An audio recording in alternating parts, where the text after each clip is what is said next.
이번 주는 우리나라의 가장 큰 명절 중에 하나인 추석 명절입니다. 더도 말고 덜도 말고 한가위만 같아라 라는 그런 옛말과 같이 추석은 풍성한 명절인 것이죠. 먹지 않아도 배가 부른 명절이 추석 아니겠습니까?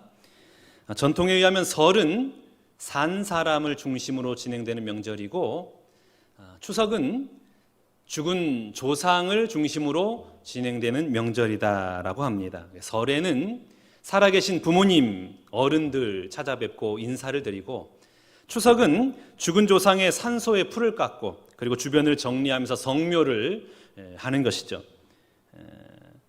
그래서 조상 앞에 이 차례를 드리는 것이 이 추석의 명절입니다. 그러나 우리 그리스도인들에게 있어서 이 추석 명절은 첫째, 부모님과 조상을 이 땅에 주신 창조주 하나님 앞에 감사하고 예배하는 날. 둘째, 우리를 세상에 태어나게 하신 부모님과 조상들의 그 은덕을 기억하고 기리는 날. 그리고 세 번째, 오랫동안 흩어져 있던 가족과 사랑을 만나서 사랑을 나누는 그런 날이 바로 추석입니다. 이 아침에 우리 추석 명절을 맞이한 우리 모든 성도분들, 여러분들의 심령과 가정 위에 만복의 근원 되신 우리 하나님의 은혜와 복이 넘치도록 함께 하시기를 주님의 이름으로 축원합니다. 유대인들은 랍비를 존경합니다. 정신적인 지주로 생각하고 유대 랍비를 참으로 존경을 합니다. 동네에 랍비가 나타나면 사람들이 우르르 몰려가가지고 축복 기도를 받으려고 줄을 섭니다. 특히나 이 어머니들은 자신들의 자녀들을 데리고 와서 우리 자녀를 축복해달라라고 그렇게 간청을 하고, 그리고 랍비를 통하여 배움을 받게 되는 것이죠. 이 한 유명한 랍비가 어린 학생들을 가르치면서 과제를 주었습니다. 너희가 일생에 있어서 추구할 가치가 있는 목록들을 가지고 와라. 그 중에 지혜롭고 똑똑한 한 학생이 심사숙고한 끝에 자신이 추구할 가치가 있는 것의 그 목록을 적어서 이 랍비에게 가져옵니다. 첫째는 명예요. 둘째는 건강이요. 셋째는 부다. 명예와 건강과 부를 가지고 온 겁니다. 저는 명예로운 사람이 되고 건강한 사람이 되고 부자가 되기 위해서 최선을 다하겠습니다. 이 말을 들은 랍비가 아니다. 명예도 아니고 건강도 아니고 재산도 아니다. 명예도 귀하고 건강도 귀하고 재산도 귀하지만 그러나 그보다 더 귀한 것이 있는데 그것이 뭐냐? 그게 바로 샬롬이다. 평화를 말하는 거예요. 평화 없는 명예, 평화 없는 건강, 평화 없는 재물은 빈 껍데기와 같은 것이다. 평화가 중요한 것이다. 여러분, 오늘 우리의 문제는 재물의 문제가 아닙니다. 건강의 문제가 아니에요. 명예의 문제가 아닙니다. 평화의 문제예요. 우리 마음에 있는 평안, 그 평안을 누리면서 살아가느냐. 내일에 대한 근심과 걱정과 염려로 가득한 삶을 살아가는 이 시대 우리 현대인들을 향하여 우리 하나님은 평화가 임하기를 원하십니다. 염려라는 말은 갉아먹는다라는 뜻이 있거든요. 그러니까 염려하면은 우리 인생을 갉아먹는 거예요. 마음을 갉아먹고 육체의 건강을 갉아먹고 또 재산을 갉아먹는 거예요. 잠언 15장 13절 말씀을 봐보겠습니다. 마음의 즐거움은 얼굴을 빛나게 하여도 마음의 근심은 심령을 상하게 하느니라. 마음이 근심하면 우리 심령이 상하게 되는 거예요. 만병의 원인이 스트레스잖아요.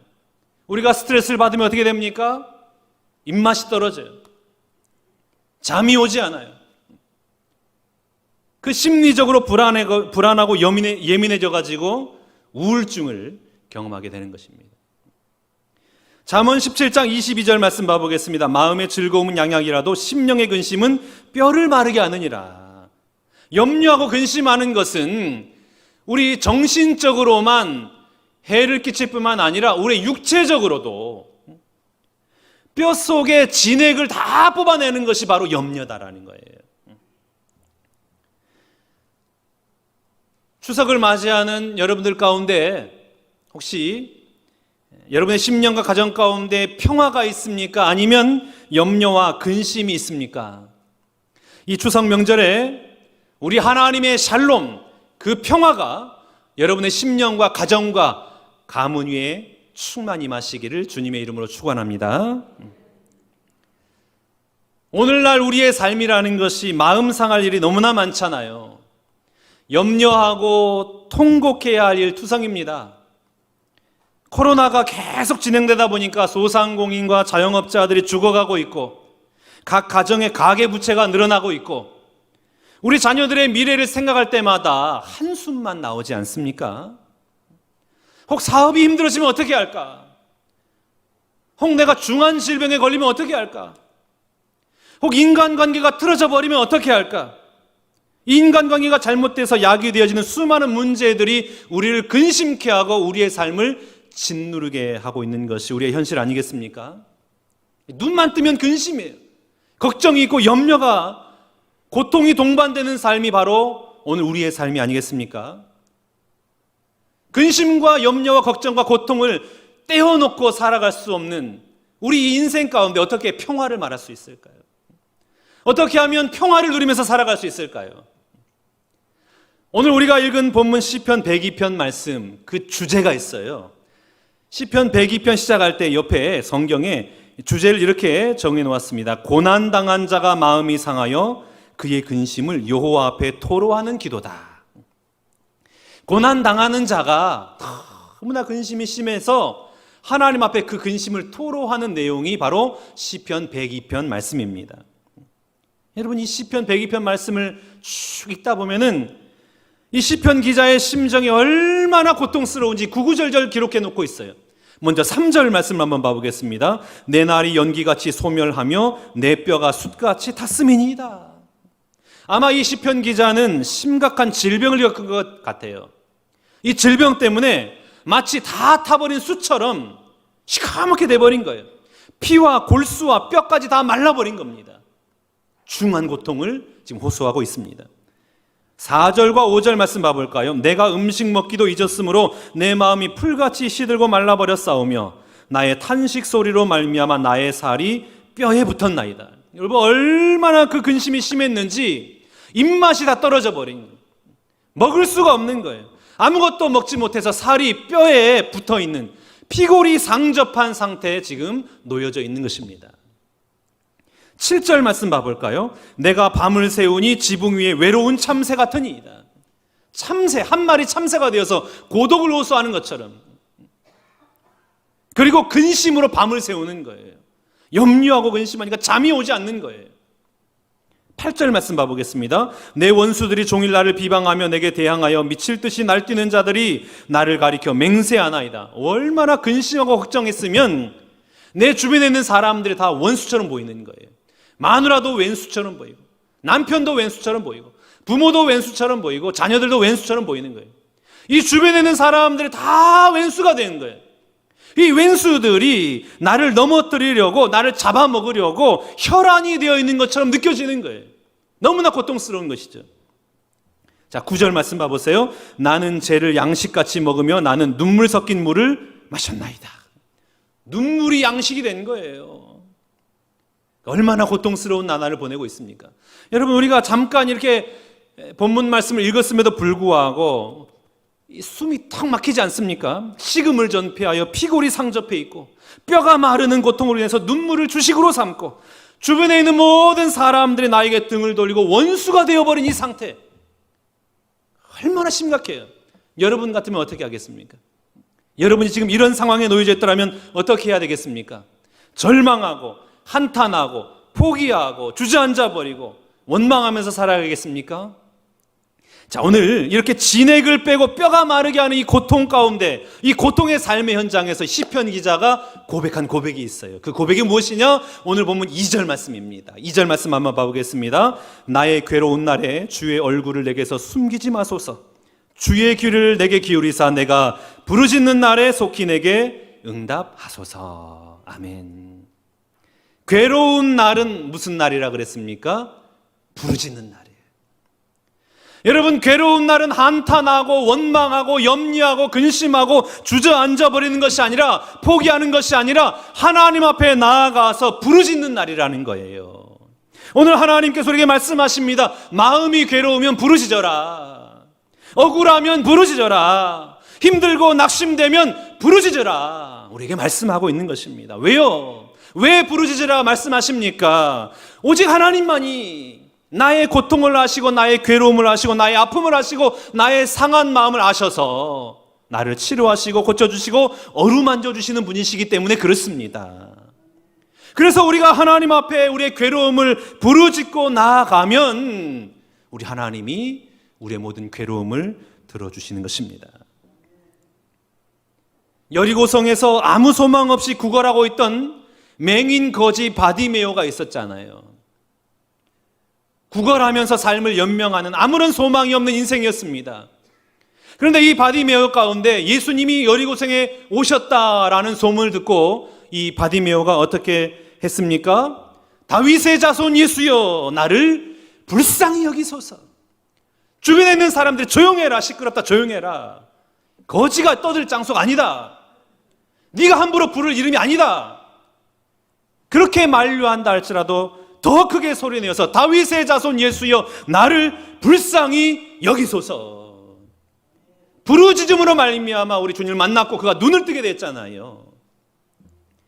누가복음 18장 말씀 보면 하나님을 두려워하지 않고 사람을 무시하는 불의한 재판관이 나옵니다. 사람을 막 무시해요. 그런데 이 불의한 재판관에게 한 과부가 찾아가서 나의 원한을 풀어주소서, 나의 원한을 풀어주소서 통곡하면서 간청을 해요.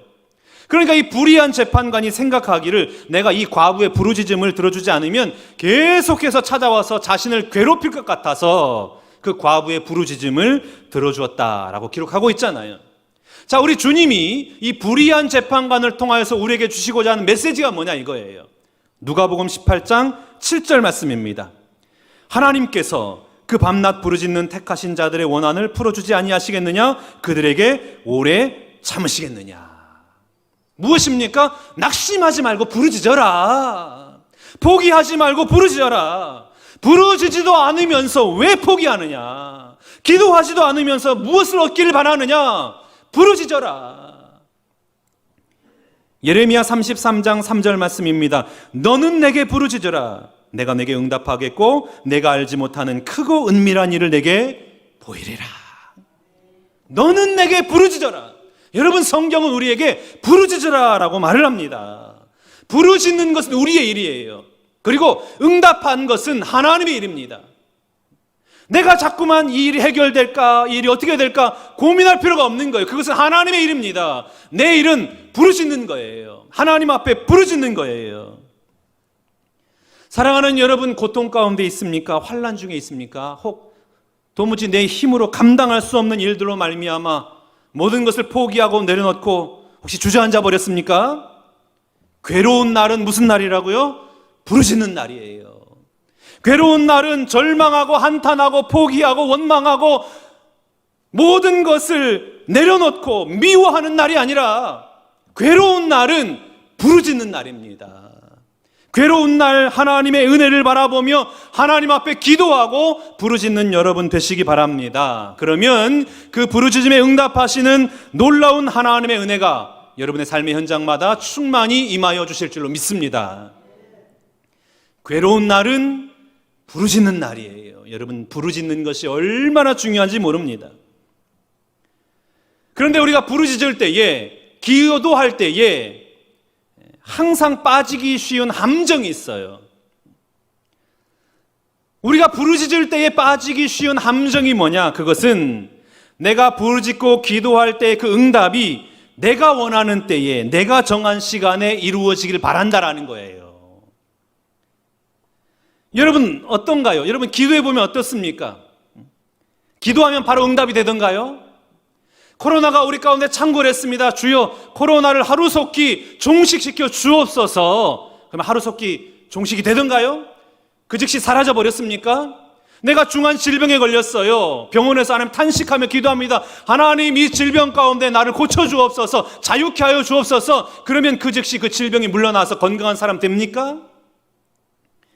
사업이 힘들어요. 그래서 하나님 앞에 금식을 하고 하나님 앞에 부르짖어요. 하나님 살려주세요. 하나님 일으켜 세워주세요. 그러면 무너져 갔던 그 회사, 부도난 회사가 갑자기 다시 일어납니까? 그렇지 않잖아요. 오늘 보면 13절 말씀 봐보겠습니다. 주께서 일어나사 시온을 긍휼히 여기시리니 지금은 그에게 은혜를 베푸실 때라 정한 기한이 다가오미니이다. 아멘. 정한 기한이 있는 거예요. 하나님의 때가 있는 것입니다. 여러분, 하나님께서 우리에게 긍휼을 베푸시는 것은, 은혜를 베푸시는 것은 정한 기한이 있는 거예요. 내 생각에는 오늘 당장 이루어지는 것이 좋을까라고 생각하지만 모든 은혜는 하나님의 시간표대로 진행되는 것입니다. 하나님께서 정한 시간에 하나님의 은혜의 때가 임하는 것입니다. 자, 하나님의 은혜가 정한 때에 임한다라는 것은 우리에게 어떤 의미로 다가옵니까? 반드시 하나님의 은혜의 때는 우리의 삶의 현장에 임한다라는 거예요. 비록 내 시간표와 하나님의 은혜의 시간표가 다르다 할지라도 그 은혜의 날은, 긍휼의 날은, 자비의 날은 반드시 하나님의 때에, 하나님의 정한 기한에 임한다라는 말씀입니다.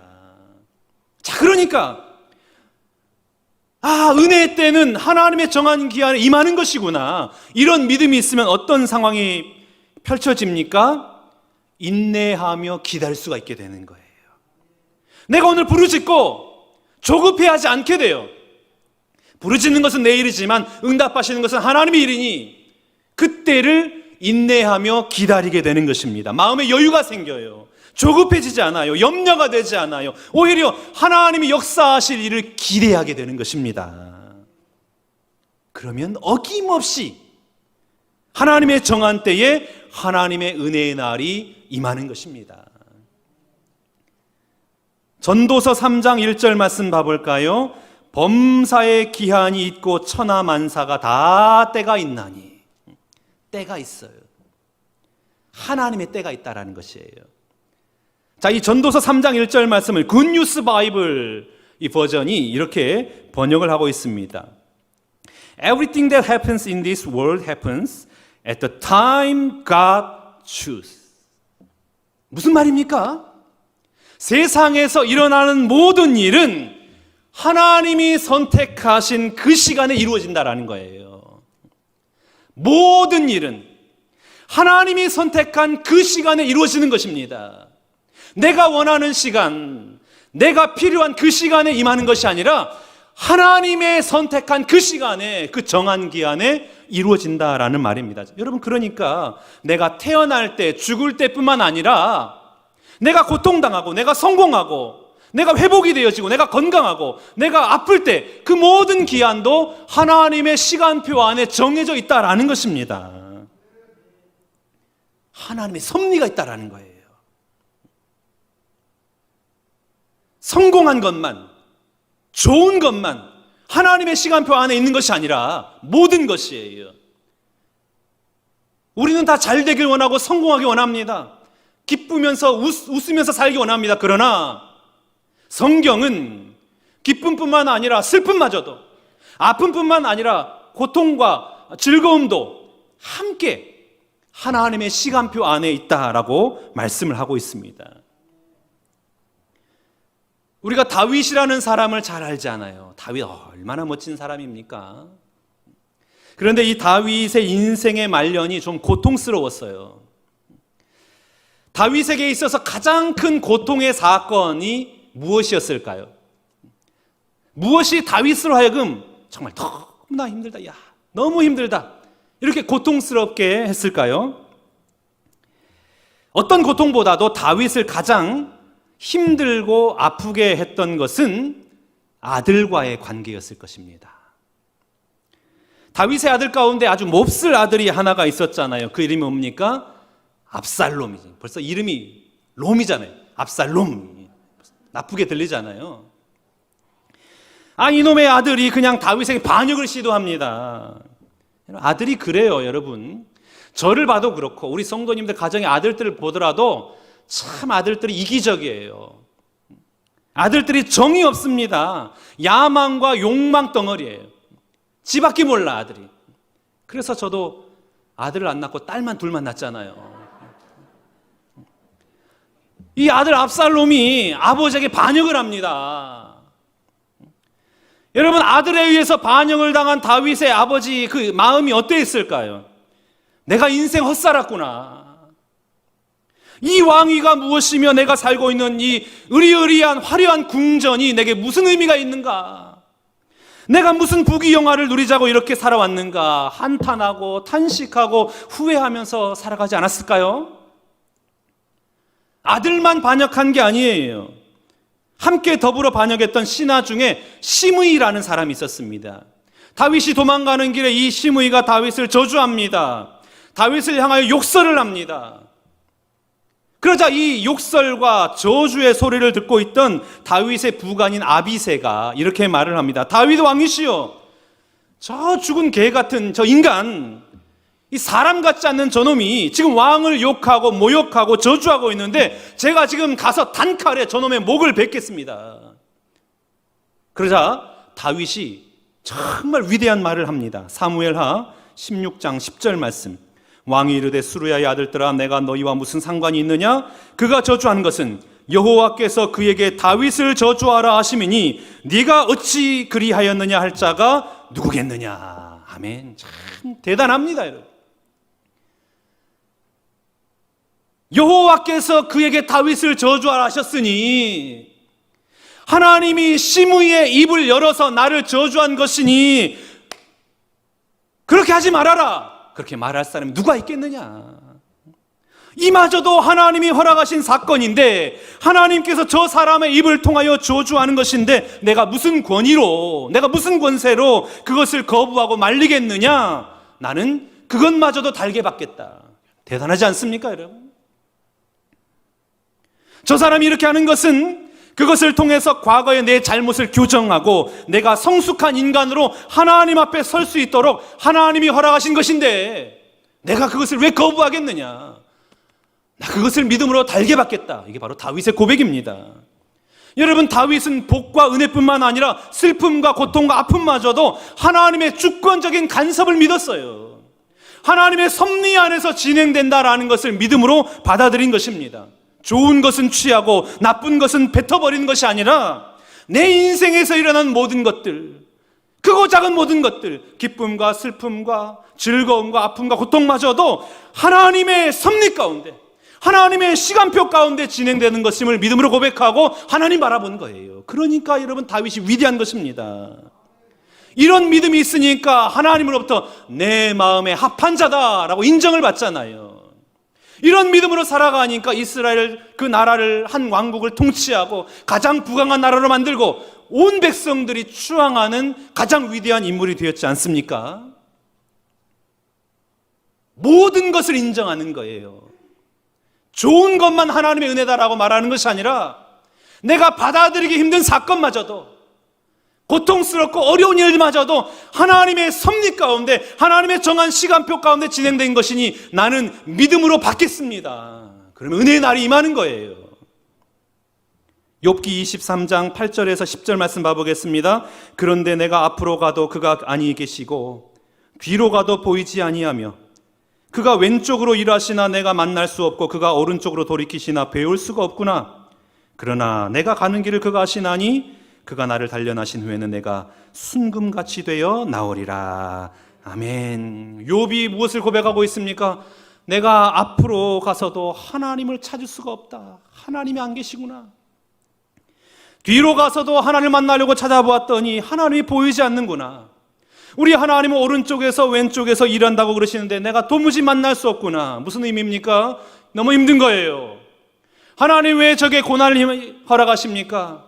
하나님 왜 저게 고통이 계속 진행되는 것입니까? 너무 힘든 거예요. 하나님을 불러도 하나님이 응답하지 않아요. 대답하지 않아요. 암흑이에요. 고통이에요. 어두움이에요. 너무나 힘든 거예요. 그 힘든 가운데 욥이 무엇을 고백하고 있습니까? 하나님은 나의 가는 길을 아신다라는 거예요. 그럼에도 불구하고 하나님은 나를 단련하신 후에 나를 순금같이 되게 하실 것이다 라는 믿음의 고백입니다. 보이지 않아요. 깜깜해요. 어두워요. 어둠의 긴 터널을 지나고 있어요. 종착지가 보이지 않아요. 빛이 보이지 않아요. 그럼에도 불구하고 욥의 고백처럼 나의 가는 길을 오직 그가 하시나니 나를 단련하신 후에는 내가 정금과 같이 보배로운 존재가 될 것이다. 이 믿음이 오늘 우리에게 필요한 것입니다. 여러분, 고통의 순간에도 고난의 순간에도 나를 향한 놀라운 계획을 가지고 계시는 하나님의 섭리를 믿을 수 있기를 축복합니다. 하나님의 선한 계획을 믿으시기 바라요. 하나님의 은혜의 때, 긍휼의 때는 정한 기한이 있어요. 그때가 가장 좋은 때예요. 그때가 가장 은혜로운 때예요. 그때가 나에게 가장 도움이 되는 때입니다. 하나님의 시간표 안에는 나를 향한 은혜의 선물, 긍휼과 자비의 선물을 베풀어 주시는 정한 시간이 반드시 있음을 믿으시기 바랍니다. 내 인생이 괴로울 때에, 이 괴로움이 지속될 때에 마음이 조급해지고 응답이 지연될 때마다 그때 여러분 할 일이 있습니다. 그게 뭐냐? 오늘 본문 13절 말씀을 계속해서 묵상하는 거예요. 읽는 거예요. 암송하는 거예요. 시온 대신에 나라는 단어를 넣어가지고 읽어보도록 하겠습니다. 우리 한 목소리로 13절 말씀 같이 크게 읽겠습니다. 주께서 일어나사 나를 긍휼히 여기시리니 지금은 나에게 은혜를 베푸실 때라. 정한 기한이 다가옴이니이다. 아멘. 하나님은 나를 긍휼히 여기시리니 나에게 은혜를 베푸실 때가, 그 정한 기한이 다가옵니다. 여러분, 이 말씀을 계속해서 묵상하고 암송하면 우리 마음에 평강이 생깁니다. 우리 마음에 감사가 임하는 거예요. 역사하실 하나님을 기대하는 거예요. 은혜의 때를 바라보게 되는 것입니다. 믿음으로 하나님의 정한 기한을 기다리면 반드시 그 은혜의 때는 우리 가운데 임하는 줄로 믿습니다. 사랑하는 신관계 성도 여러분, 코로나로 인해서 여러 가지 힘든 일로 인하여서 우울함 가운데 추석 명절을 맞이했습니다. 그러나 이 추석 명절 우울해하지 마시고 오히려 더 기뻐하며 더 감사하며 이전보다 훨씬 더 풍성한 추석 명절 보낼 수 있기를 축복합니다. 왜 그렇습니까? 하나님의 은혜의 때, 긍휼의 때는 정한 기한이 있는 거예요. 반드시 임하는 것입니다. 내가 부르짖고 기도하는 것, 하나님의 때에 응답하실 것을 믿기 때문에 내 당장 내 눈앞에 좋은 것 보이지 않는다 할지라도, 힘들고 어렵다 할지라도, 손에 쥐어진 거 없다 할지라도 믿는 거예요. 하나님 바라보는 거예요. 역사하시 하나님 기대하는 거예요. 그러면 하나님이 정하신 그때에 우리를 향한 넘치는 은혜와 복이 우리의 삶의 현장 가운데 충만히 임하는 줄로 믿습니다. 하나님의 때에 하나님의 방법으로 하늘의 신령한 은혜와 복을 넘치도록 허락하신 하나님을 갈망하면서 기도하는 여러분 되시길 바랍니다. 그리하면 하나님의 정한 때에 하나님의 은혜는 어느 순간 여러분의 인생의 문을 두드리며 찾아올 것입니다. 그 은혜의 선물을 받아들고 기쁨과 감사함과 감격함으로 주님 노래하는 우리 모든 신관계 성도님들 다 되시기를 주님의 이름으로 축원합니다.